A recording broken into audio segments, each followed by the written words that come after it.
ఈ దినమున కృతజ్ఞత కూడిక కలిగి ఉండాలని ఎందుకు అనుకున్నామంటే, గడిచిన దినములలో ముఖ్యంగా అనేకమైన మేలులు దేవుడు మా జీవితంలో చేస్తూనే వచ్చినాడు. అయితే ముఖ్యంగా గడిచిన మేము ఊరు వెళ్తూ వచ్చినాము. ఊరు వెళ్తూ వచ్చినప్పుడు సంఘంలో ప్రార్థన కొరకే రిక్వెస్ట్ పెడుతూ వచ్చినాం. ప్రయాణంలో మాకు తోడుగా ఉండి తిరిగి క్షేమంగా దేవుడు మమ్ములను సంఘం యొద్దకు మరలా తీసుకొని రావాలని. అయితే సంఘము ఆ రీతిగా ప్రార్థిస్తూ వచ్చింది. అయితే మేము ఊరికి వెళ్తూ వచ్చినాము. ఆదివారం పరిచర్య చూసుకొని సోమవారం ఉదయకాలమున మేము బయలుదేరుతూ వచ్చినాం.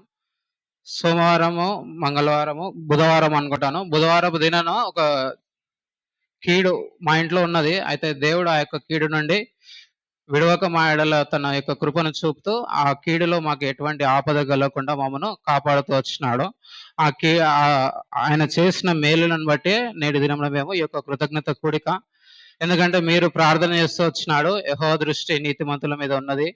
ఆయన చెవులు వారి మొరలకు ఒగ్గి ఉన్నది అన్న రీతిగా ఆయన మీ ప్రార్థన విన్నాడు. మమ్మలను సజీవుల లెక్కలో కూడా జ్ఞాపకం చేసుకున్నాడు. ఎటువంటి కీడు మాకు కలగకుండా క్షేమముగా మమ్మను మరలా తీసుకొని వచ్చినాడు. అందుని బట్టి కృతజ్ఞత కూడిక కలిగి ఉన్నాం. ఆ దినమున ఏం జరిగిందంటే, ఆ దినమున ఈ యొక్క మొదట చదువుకున్న లేఖన భాగం ఏది యెర్మయా గ్రంథం 31వ అధ్యాయము 3వ వచనము. ఆ దినమున క్యాలెండర్‌లో ఉన్న వాగ్దానము. శాశ్వతమైన ప్రేమతో నేను నిన్ను ప్రేమించున్నాను గనక విడవక నీ యెడల కృప చూపుచున్నాను అనేసి.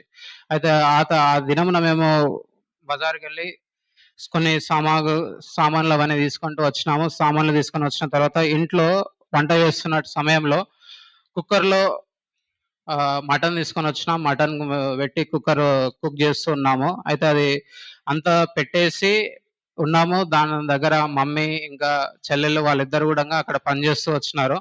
అయితే ఒక కిచెన్ రూమ్ లాగా అది ఒక రూమ్ ఉంటది. లోపల ఇంకొక రూమ్ ఉంటది. బయట మామూలుగా అందరము చైర్స్ పైన అట్లా కూర్చొని ఉన్నాం. నేను, మా అన్న, మా అమ్మ, డ్యాడీ మేమందరం బయట కూర్చున్నాము. చెల్లెళ్ళు ఇంట్లో నుంచి బయటకు అట్లా తిరుగుతున్నారు. వాళ్ళు పని చేస్తున్నారు. అన్న పిల్లలు కూడా ఉన్నారు. వాళ్ళు కూడా అటు ఇటు తిరుగుతున్నారు అదే రూమ్ లో. అయితే వాళ్ళు లోపల క్యారమ్ బోర్డ్ ఆడుతూ కూర్చున్నారు. ఆ సమయంలో అయితే ఎవరు ఏం రాలేదు, కానీ మేమందరం బయట మాట్లాడుతున్నాము. మాట్లాడుతున్న సమయంలో గట్టిగా ఒక శబ్దం, ఒక బాంబు వేలినట్టు వేలి ఆ కుక్కర్ అంతా పేలిపోతూ వచ్చింది. అది కుక్కర్ ఓపెన్ అయిపోయింది దానంతకు అదే.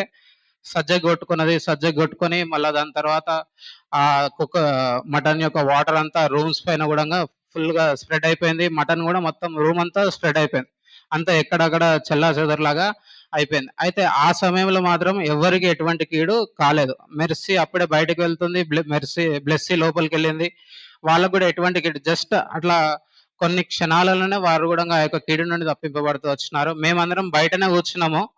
ఆ యొక్క శబ్దము వినడానికి ఎట్లుందంటే ఒక బాంబు వెళ్ళినట్టే ఉన్నది. అయితే ఆ యొక్క ఆపద వల్ల, ఆ యొక్క కీడు వల్ల మాలో, మా కుటుంబంలో ఎవరికి కూడా ఒక చిన్న, చెప్పాలంటే ఒక చిన్న రాయి తాకినట్టు కూడా కాలేదు. అదే ఒకవేళ కీడు జరిగి ఉన్నట్లయితే ఈ దినంలో మా యొక్క కుటుంబంలో ఈ రీతిగా మేము ఉండేవారము కాము. ఎంతో దుఃఖంతో ఉండేవారం. అయితే దేవుడు తను మా జీవితంలో మేలు చేస్తూ వచ్చినాడు. విడవక మా ఎడల కృప చూపుతూ వచ్చినాడు. చిన్న పిల్లలు కూడా ఆ యొక్క సమయంలో అక్కడ ఎవరు కూడా లేరు. దేవుడు ఎంతగానో భద్రపరుస్తూ వచ్చినాడు. అటువంటి కీడు ఆపద కలగకుండా తన యొక్క రెక్కల కింద మమ్మల్ని భద్రపరిచి కాపాడుతూ సజీవులకు కూడా మమ్మను జ్ఞాపకం చేసుకుంటూ వచ్చినాడు. అందును బట్టి మేము ఈ దినం యొక్క కృతజ్ఞత కూడిక కలిగి ఉంటున్నాము. అయితే దీనికి ముఖ్యంగా కారణము మరొకసారి సంఘమునకు కృతజ్ఞతాస్తుతులు చెల్లించుకుంటున్నాము. ఎందుకనంటే మీరు చేసిన ప్రార్థనయే మా జీవితంలో ఎన్నో గొప్ప మేలులు చేస్తున్నది. సంఘ ప్రార్థన ద్వారానే మా జీవితంలో గొప్ప మేలులు మేము చూస్తూ వచ్చినాం.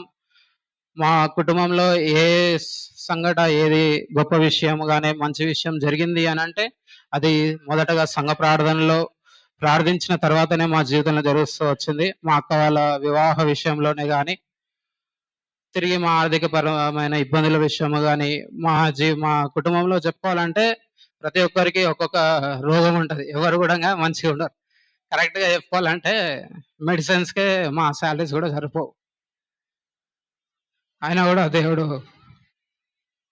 కాపాడుతూ వచ్చినాడు.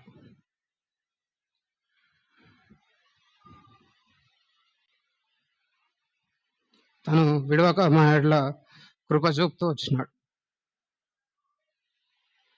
ఆయన చూపిన ప్రేమకు మేము అర్హులము కాము. హేతువు లేకయే మమ్మను ప్రేమిస్తూ వచ్చినాడు.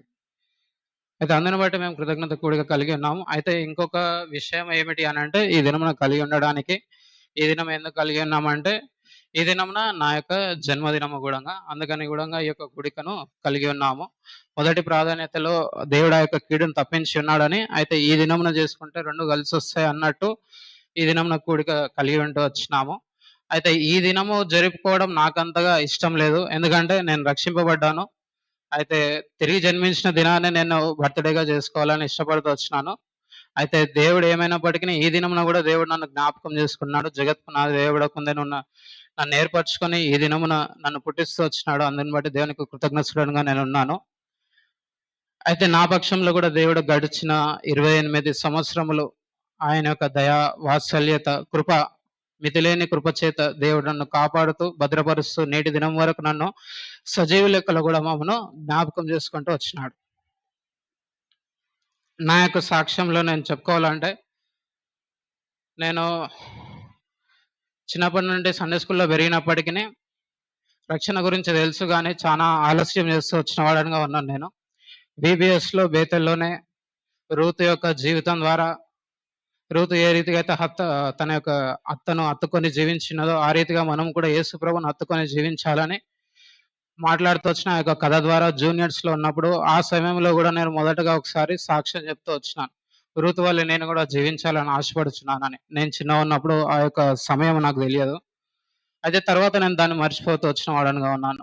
అయితే దేవుడు మరలా మాట్లాడుతూ వచ్చినాడు. మరలా గద్దిస్తూ వచ్చినాడు. మరలా ప్రేమతో మాట్లాడుతూ 2017వ సంవత్సరంలో దేవుడు వాగ్దానం ఇస్తూ నన్ను రక్షించుకుంటూ వచ్చిన వాడుగా ఉన్నాడు. ఆ సంవత్సరంలో దేవుడు నాకిచ్చిన వాగ్దానం ఆదికాండం 22వ అధ్యాయం 18వ వచనం. మరియు నీవు నా మాట వినినందున భూలోకంలోని జనములనియు నీ సంతానం వలన ఆశీర్వదింపబడునని నా తోడని ప్రమాణం చేసి ఉన్నానని చెప్పెను.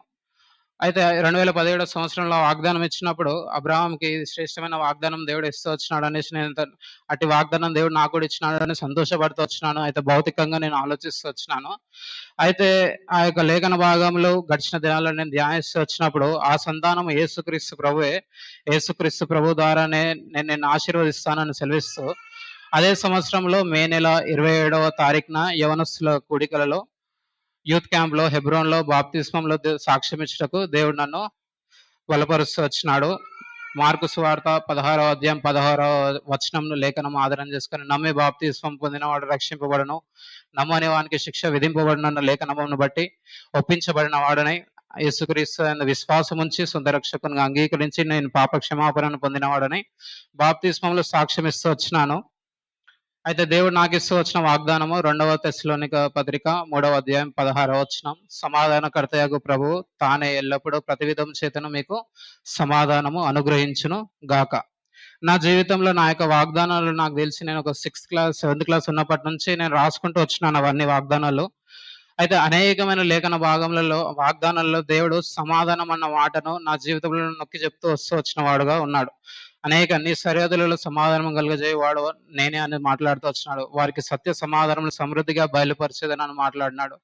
సమాధాన విషయమైన నా నిబంధన తొలగిపోదు. ఈ సంవత్సర వాగ్దానము గూడంగా యూదా పత్రిక 1వ అధ్యాయం 2వ వచనంలో మీకు కనికరమును, సమాధానమును, ప్రేమయు విస్తరించును గాక అని దేవుడు అనేక పర్యాయములు ఈ యొక్క సమాధానం అన్న మాట ద్వారా నాతో మాట్లాడుతూ సమాధానం విషయమైన నిబంధన నాతో చేస్తూ ఆ యొక్క సమాధానం నుండి నేను తొలగిపోకుండా దేవుడు నన్ను భద్రపరుస్తూ కాపాడుతూ వచ్చిన వాడుగా ఉన్నాడు. అయితే నాకు తెలియని దినాల్లో అనేకమైన పర్యాయములు ఈ సమాధానం ఎందుకు వస్తుంది ఇది అన్నట్టు కొంచెం నేను నిరుత్సాహంలో ఉన్న వాడనిగా ఉన్నాను. అయితే ఒక దినం నా సంఘ ప్రార్థనలో ఒక సహోదరుడు వాక్యం చెప్తూ ఈ విధంగా చెప్తూ వచ్చినాడు. సర్వోన్నతమైన స్థలములలో దేవునికి మహిమయు, భూమి మీద ఆయనకి ఇష్టలైన మనుషులకు సమాధానము కలుగునని. అంటే అప్పుడు అర్థం చేసుకున్నాను దేవునికి నేను ఇష్టడునేమో, అందుకే దేవుడు నాకు సమాధానం అని అనేక పర్యాయంలో దేవుడు వాగ్దానం ఇస్తూ సమాధానం విషయమైన నిబంధన నాతో చేస్తూ వచ్చినాడని విశ్వసిస్తూ వచ్చిన వాడనిగా ఉన్నాను. అప్పటి నుండి అంతకుముందు ఆశీర్వాదం అన్న వాగ్దానం కోసం నేను ఎదురు చూసేవాడిని కానీ దాని తర్వాత సమాధానం అన్న వాగ్దానం నాకు ఎప్పుడు వస్తుంది, సమాధానం అన్న మాట నాకు ఎప్పుడు వస్తుందన్న ఆశతోనే నేను ఉన్నవాడనిగా ఉన్నాను. అయితే రక్షింపబడినప్పటికీ సరైన జీవితంలో నేను ఉండలేకపోతూ వచ్చిన వాడనిగా ఉన్నాను. దేవుని పరిచయం చేస్తూ వచ్చినాను. సండే స్కూల్ పరిచర్యలో వాడబడుతూ వచ్చినాను. పడిపోతూ వచ్చినాను. పడిపోతూ వచ్చినప్పుడు మరలా దేవుడు మాట్లాడుతూ వచ్చినాడు. మొదటి యోహాను సువార్త, మొదటి యోహాను పత్రిక 1వ అధ్యాయం 9వ వచనంలో, మన పాపములు మనం ఒప్పుకున్న యెడల ఆయన నమ్మదగిన వాడు, నీతిమంతుడు గనుక సమస్త దుర్నీతి నుండి మనల్ని కడిగి పవిత్రపరచునన్న లేఖన భాగం ద్వారా మాట్లాడుతూ వచ్చినాడు. అయితే నేను ఒక్కసారి మాట్లాడితే నేను వినేవాడని గాను, నేను తోమ వంటి స్వభావం కలిగిన వాడను. రెండవసారి నాతో మాట్లాడని నేను దేవునితో చెప్పేవాడుగా ఉంటాను. అయితే దేవుడు కరుణ కలిగిన వాడు, కృప కలిగిన వాడు. అయితే నాతో రెండవసారి కూడా మాటను మాట్లాడుతూ వచ్చేవాడుగా ఉన్నాడు. అయితే నా దినభాగంలో ఒకవేళ ఆ మాట వస్తే ఆరాధన వర్తమానంలో కానీ, బల్ల వర్తమానంలో కానీ మళ్ళీ అదే వాక్యం వచ్చేది. అదే రీతిగా యెషయా గ్రంథం 1వ అధ్యాయం 18వ వచనంలో, మీరు పాపములు రక్తం వలె ఎర్రనిగా ఉన్నగను అవి హిమము వలె గొర్రెబొచ్చు వలె తెల్లవగునని కూడా అదే ఒక మాటను మరలా 2 పర్యాయములు దేవుడు మాట్లాడుతూ నిశ్చయపరుస్తూ వచ్చిన వాడుగా ఉన్నాడు. తిరిగి సమకూర్చబడుతూ వచ్చినాను. మరలా దేవుని సన్నిధిలో నడుచుకుంటూ వచ్చినాను. పాటలు పాడే పరిచర్యకు పిలుస్తూ వచ్చినారు. కొన్ని దినములు నిలబడినాను. మరలా పడిపోతూ వచ్చిన వాడనుగా ఉన్నాను. ఈసారి పడిపోయిన స్థితిని జ్ఞాపకం చేసుకుంటే చాలా ఘోరంగా పడిపోతూ వచ్చినాను. ఎంత ఘోరంగా అంటే, క్రైస్తవ జీవితంలో పుట్టిన ప్రతి ఒక్కరికి ప్రార్థన అనేది దాని విశిష్టత తెలియకపోయినా గానీ, భోజనం చేసే సమయంలో మాత్రం ప్రతి ఒక్కరు తెలియకనే వారు ప్రార్థన చేసుకునే వారంగా ఉంటారు. నేను ఏ రీతిగా పడిపోయినా అంటే, నేను ఆ సమయంలో గూడంగా ప్రార్థన చేసుకోలేని స్థితిలోనికి నేను వెళ్ళిపోతూ వచ్చిన వాడనుగా ఉన్నాను. దూరస్తుడనుగా అవుతూ వచ్చినాను. అయితే ఎందుకు ఈ స్థితిలో నేను పడిపోతూ వచ్చినానంటే, దేవుడు నా జీవితంలో ఈ యొక్క కార్యము చేయలేదు అంటూ దేవుని మీద కోపం తెచ్చుకొని నేను అట్లా దూరంగా వెళ్ళిపోతూ వచ్చిన వాడనుగా ఉన్నాను, నా సొంత తలంపును బట్టి. అయితే వాక్యము సమృద్ధిగా నాలో నేను నివసింపలేదు. అయితే శ్రమలకు నేను తాళలేక వెనుదిరుగుతూ వచ్చిన వాడనుగా ఉన్నాను. అయితే మరలా దేవుడు మాట్లాడుతూ వచ్చినాడు. 2024 సంవత్సరము దేవుడు నాకిస్తూ వచ్చిన వాగ్దానము,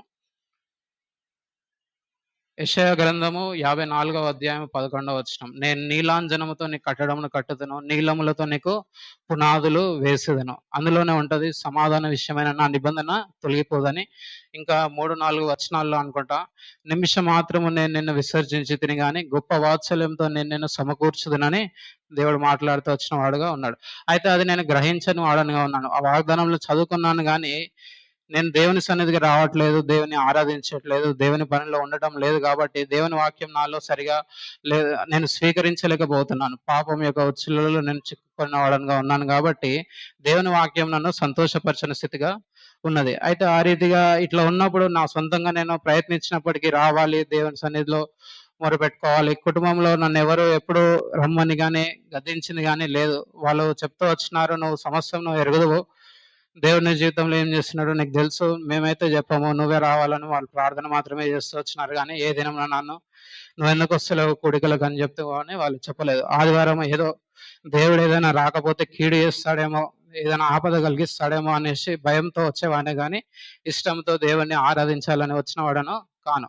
అయితే అట్టి స్థితిలో నేను ఉన్నప్పుడు ఒక దినమున ఆఫీస్‌కి వెళ్తూ ఈ యొక్క పరిస్థితులను, ఈ యొక్క జీవితము, దుఃఖము, వ్యాధులు, బాధలు, ఈ కరువు, ఈ పరిస్థితులను అన్నిటిని బట్టి ప్రార్థిస్తూ బైక్ పై వెళ్తేటప్పుడు ప్రార్థిస్తూ, పాటలు పాడుతూ వెళ్తున్నాను. వెళ్తూ వచ్చిన సమయంలో దేవుడు నాతో మాట్లాడుతూ వచ్చిన ఒక పాట.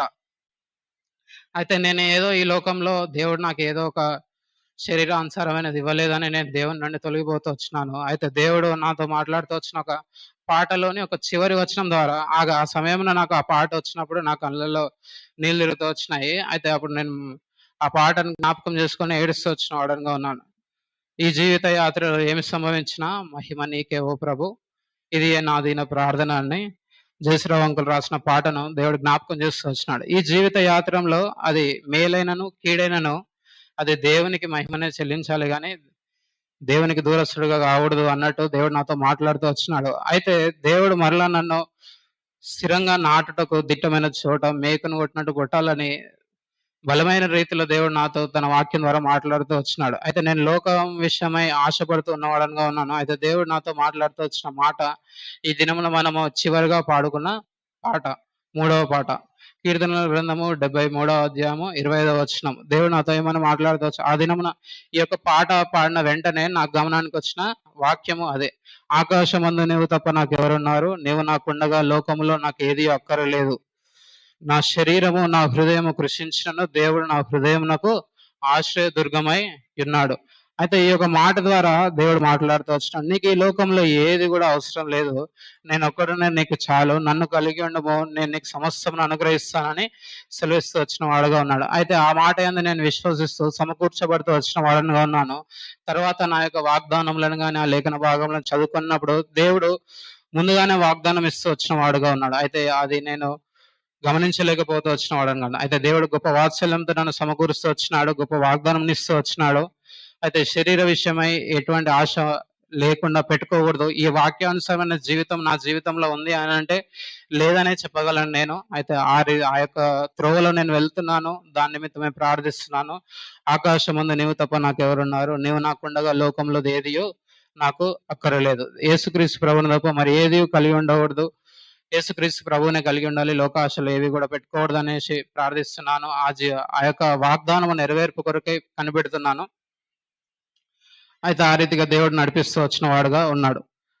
ఈ రీతిగా నా జీవితంలో దేవుడు నేను తప్పిపోయినప్పటికీ విడవక నాయడలో దేవుడు తన కృపను చూపుతూ శాశ్వతమైన ప్రేమతో నన్ను ప్రేమిస్తూ సమకూరుస్తూ వచ్చిన వాడుగా ఉన్నాడు. ఈ సంవత్సరంలో ప్రతి ఒక్క విషయంలో కూడా ఇంకా అనేకమైన విషయంలో ఉన్నాయి, కానీ వాటన్నిటిని చెప్పలేము ఈ సమయంలో. అయితే ఈ ఎన్నో గొప్ప మేలులు చేస్తూ వచ్చినాడు. అయితే నన్ను సమకూరుస్తూ వచ్చినాడు. నన్ను నిలువబెట్టుకుంటూ వచ్చినాడు. తర్వాత ఈ యొక్క పరిచర్య సమకూర్చబడుతూ వచ్చిన తర్వాత నా అందుకు ఎప్పుడైతే దేవుని సన్నిధికి వస్తూ వచ్చినానో, యూత్ మీటింగ్స్‌కి వస్తూ వచ్చినానో, స్టార్టింగ్‌లో యూత్ మీటింగ్స్ కూడా నేను రాలేని వాడనుగా నేనున్నాను. అనేక పర్యాయములు అంకుల్ ఫోన్ కూడా చేస్తూ వచ్చినాడు. ఏమైంది రావట్లేదు అది ఇది అని. నాకు తెలిసి అంకుల్ స్టార్ట్ చేసినాక కూడా నేను ఒక 3-4 మంత్స్ వరకు నేను వస్తా అని చెప్పుకుంటూ కూడా నేను రానివాడనుగా ఉన్నాను. అయితే ఎప్పుడైతే దేవుని మందిరానికి నేను మరలా రావడం ప్రారంభిస్తూ వచ్చినానో, అప్పుడే దేవుని వాక్యం నాలో పనిచేస్తూ మరలా దేవుడు నన్ను సమకూరుస్తూ వచ్చిన వాడుగా ఉన్నాడు. అయితే ఆ యొక్క పరిచర్య నిమిత్తము దేవుడు నాతో మాట్లాడుతూ అయితే నిలబడాలనేసి కుటుంబ సభ్యులు లేదా సంఘ సభ్యులు చెప్తూ వచ్చినప్పుడు నేను సిద్ధపాటుతో లేను. అయితే దేవుడు మాట్లాడితే తీసుకుందాము, లేకపోతే వద్దు అన్నట్టున్నాను. అయితే పరిచర్య నిమిత్తము దేవుడు నాకు ముందుగానే వాగ్దానం ఇస్తూ వచ్చినాడు. ఎందుకంటే నా ఆశతో కనిపెట్టుకొని మొదటగా 2019 సంవత్సరంలో అడుగుతూ వచ్చినప్పుడు రెండవది పంతొమ్మిది 29 అధ్యాయం 11వ వచనం ద్వారా మాట్లాడుతున్నాడు. నా కుమారులారా తనకు పరిచర్య చేయుటకై యెహోవా మేము నేర్పరచుకొని ఉన్నాడు కనుక మీరు అశ్రద్ధ చేయకూడదని మాట్లాడుతూ వచ్చినాడు. అయితే ఆ సమయంలో దేవా ఒక వాగ్దానం ద్వారా నాతో మాట్లాడము, నువ్వు నాకు తోడుగా ఉన్నావు అని అడుగుతూ వచ్చినప్పుడు ద్వితీయోపదేశ కాండం 38వ వచనంలో నీ ముందర నడుచు యెహోవా ఆయన నీకు తోడై ఉండును, ఆయన నిన్ను విడువడు ఎడబాయడని ఆ యొక్క క్విజ్ లో ఈ యొక్క వాగ్దానం ద్వారా దేవుడు నాకు క్విజ్ లో ఈ యొక్క వాగ్దానం వచ్చింది. ఆ వాగ్దానం ద్వారా దేవుడు నన్ను బలపరిచిన వాడుగా ఉన్నాడు. అయితే మరలా ఈ యొక్క పరిచర్య నిమిత్తము సహోదరులు కుటుంబ సభ్యులు చెప్తూ వచ్చినప్పుడు ప్రార్థిస్తున్నాను. దేవుని వాగ్దానం కొరకు కనిపెడుతూ వచ్చినాను. ఒకసారి ఒక బైబిల్ క్విజ్ లో ఒక బైబిల్ నాకు గిఫ్ట్ గా దయచేయబడుతూ వచ్చినది బోరబండ బెతనియాలో. అప్పుడు జయరాజ్ అంకుల్ వస్తూ వచ్చినాడు. అయితే బైబిల్లో ఆటోగ్రాఫ్ కొరకు అనే జయరాజ్ అంకుల్ దగ్గరికి వెళ్తూ వచ్చినప్పుడు మొదటగా నాకు ఒక బైబిల్ ఇస్తే ఆ బైబిల్లో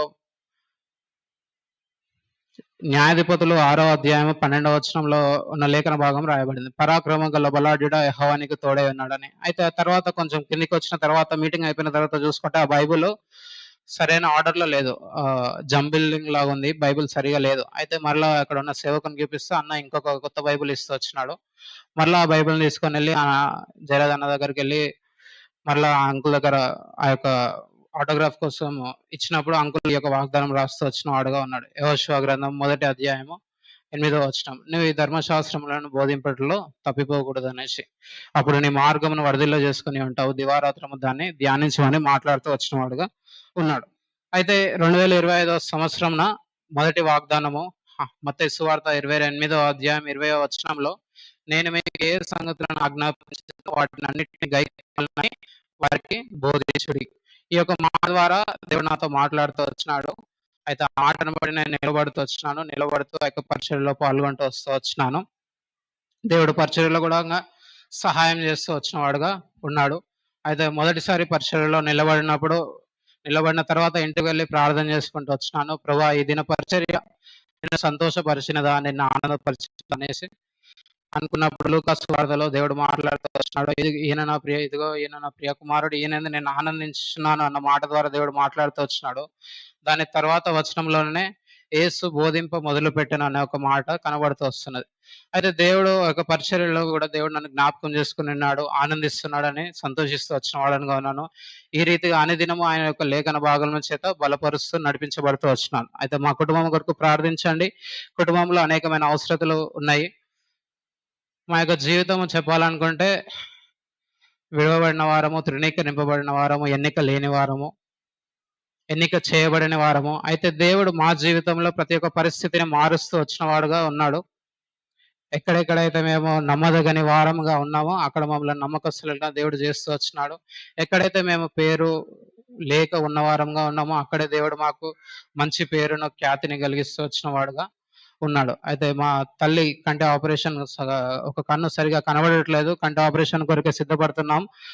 అయితే తన యొక్క శరీరం షుగర్ వ్యాధి వల్ల సహకరించట్లేదు. షుగర్ నార్మల్‌లో ఉంటే గాని ఆ యొక్క ఆపరేషన్‌కి వెళ్ళలేము. అయితే షుగర్ నార్మల్‌లో ఉండాలని ప్రార్థించండి. కంటి ఆపరేషన్ కొరకై వెళ్ళుటకు సహాయం చేయనట్లుగా దేవుడు తనకు కూడా ఈ సంవత్సరం దేవుడు వాగ్దానం ఇస్తూ వచ్చినాడు. న్యాయాధిపతులు 6:12 పరాక్రమం గల బలాఢ్యుడా యెహోవా నీకు తోడై ఉన్నాడని. తనైతే ధైర్యంగా ఉంది కానీ షుగర్ అయితే సహకరించట్లేదు. షుగర్ సహకరించినట్లు తగ్గునట్లుగా నార్మల్‌గా ఉన్నట్లుగా ప్రార్థించండి. డ్యాడీని కూడా జ్ఞాపకం చేసుకోండి. బలహీనతలు అనేకంగా ఉన్నాయి. మోకాళ్ళ నొప్పులు గాని, బ్యాక్ పెయిన్ గాని, ఆటో అధికంగా వెళ్ళలేకపోతున్నాడు బలహీనతల్లో. పరిచర్యలో ముందుండాలని ఆశపడుచున్నాడు. అయితే కుటుంబం యొక్క పరిస్థితులు అనుకూలించట్లేదు. అయినప్పటికిని రెండిటిని దేవుడు తన యొక్క కృప చేత నడిపిస్తూ వచ్చిన వాడుగా ఉన్నాడు. బ్లెస్సింగ్ కూడా మీరు జ్ఞాపకం చేసుకోండి. తన యొక్క అలర్జీ దాదాపు 8 సంవత్సరాల నుంచి స్కిన్ అలర్జీతో తను బాధపడుతున్నది. ఇంకా నయం కాలేదు. ఇంకా మెడిసిన్స్ వాడుతున్నాము. తన యొక్క మెడిసిన్స్‌ని బట్టి అధికంగా తను నిద్రపోతూ వస్తున్నది. ఆ యొక్క మెడిసిన్స్ వల్ల అనేకమైన సైడ్ ఎఫెక్ట్స్ కూడా వస్తున్నాయి. ఇంకా తనకు నయం అవుతూ రావట్లేదు. అయితే తన యొక్క శరీరం అది ఎలర్జీ నుంచి స్వస్థపరచబడినట్లుగా ప్రార్థించండి. మెర్సీని కూడా జ్ఞాపకం చేసుకోనండి. తనకు కూడా అనేకమైన బలహీనతలున్నాయి. మా జీవితంలో ఇంగ ప్రతి ఒక్కరి జీవితంలో ప్రతి ఒక్కరికి ఒక్కొక్క బలహీనత ఉంటూ వచ్చినది. అయితే బలహీనతలను దేవుడు తన కృపనిస్తూ మమ్మల్ని బలపరుస్తూ నడిపిస్తూ వచ్చిన వాడుగా ఉన్నాడు. కుటుంబంగా దేవుని సేవించుటకు మమ్మల్ని దేవుడు జ్ఞాపకం చేస్తూ వచ్చినాడు. మా కుటుంబంగా దేవుడు మాకిస్తూ వచ్చిన వాగ్దానం ఆదికాండం 28వ అధ్యాయము 14వ వచనం. మరియు నీ సంతానం భూమి మీద లెక్కకు ఇసుక రేణువుల వలె అగును. నువ్వు పడమటి తట్టుకు, తూర్పు తట్టుకు, ఉత్తరపు తట్టు, దక్షిణపు తట్టు వ్యాపించదవు. భూమి యొక్క వంశములనియు నీ మూలంగాను, నీ సంతాన మూలంగాను ఆశీర్వదింపబడినని దేవుడు యాకోబుకి ఏదైతే వాగ్దానం చేస్తూ వచ్చినాడో ఆ యొక్క బేతేలు దర్శనానికి ముందు ఆ వాగ్దానాన్ని దేవుడు ఈ సంవత్సరం మాకు అనుగ్రహిస్తూ వచ్చినాడు. అయితే దేవుడు చేసిన వాగ్దానముల మీదనే మేము విశ్వాసం ఉంచుతూ ముందుకు వెళ్తున్నాం. ఆ వాగ్దానంలో మా జీవితంలో నెరవేర్చబడినట్లుగా క్రీస్తులో నుండి మేము తొలగిపోకుండా భద్రపరచబడినట్లుగా మా నిమిత్తము మీరు సంఘంగా ప్రార్థించాలని మా మనవి. దేవుడి యొక్క సాక్ష్యంను దీవించును గాక. చిన్న పాట పాడుకుందాము. పాటలు పాడేవాళ్ళు రండి.